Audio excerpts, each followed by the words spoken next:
മഹാനായ തത്വജ്ഞാനിയായ ലുക്മാൻ തൻ്റെ മകന് നൽകിയ മൂന്നാമത്തെ ഉപദേശം ഇതായിരുന്നു: എൻ്റെ പൊന്നുമകനെ, മനുഷ്യൻ ചെയ്യുന്ന നന്മതിന്മകൾ അത് ഒരു കടുകുമണിയോളം തൂക്കമേ ഉള്ളൂ എങ്കിൽ പോലും അത് തന്നെ വല്ല പാറയിടുക്കിലോ വാനലോകത്തോ ഭൂമിക്കടിയിലോ മറഞ്ഞു കിടന്നാൽ പോലും വിചാരണ നാളിൽ, അതായത് പരലോകത്ത്, ദൈവം അത് ഹാജരാക്കുന്നതാണ്.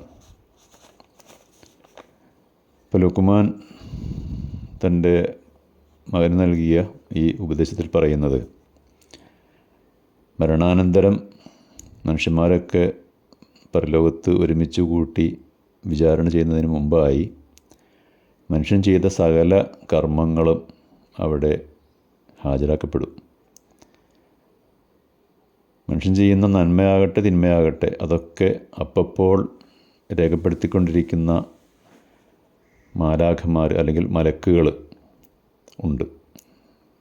പ്രവാചകൻ അതിനെക്കുറിച്ച് പറഞ്ഞത്, ഓരോ മനുഷ്യൻ്റെ കൂടെയും 20ഓളം മലക്കുകൾ ഉണ്ടെന്നാണ്. വിവിധ ഡ്യൂട്ടികൾക്കായിട്ട് അവർ നിശ്ചയിക്കപ്പെട്ടിരിക്കുകയാണ്. ഖുർആനിൽ തന്നെ പറയുന്നുണ്ട്, മനുഷ്യൻ ഉരുവിടുന്ന ഒരു വാക്കും രേഖപ്പെടുത്തപ്പെടാതെ പോകുന്നില്ല എന്ന്. അപ്പോൾ ഇവിടെ നാം മനസ്സിലാക്കേണ്ടത്, നാം ചെയ്യുന്ന ഓരോ വാക്കുകളും പ്രവർത്തനങ്ങളും ഒക്കെ തന്നെ അപ്പോൾ റെക്കോർഡ് ചെയ്യുന്ന മലക്കുകൾ അത് നാളെ പരലോകത്ത് അവിടെ അത് ഹാജരാക്കുകയും എന്നിട്ട് ഓരോരുത്തരുടെ കയ്യിലും ആ ഗ്രന്ഥം നൽകുകയും ചെയ്യും.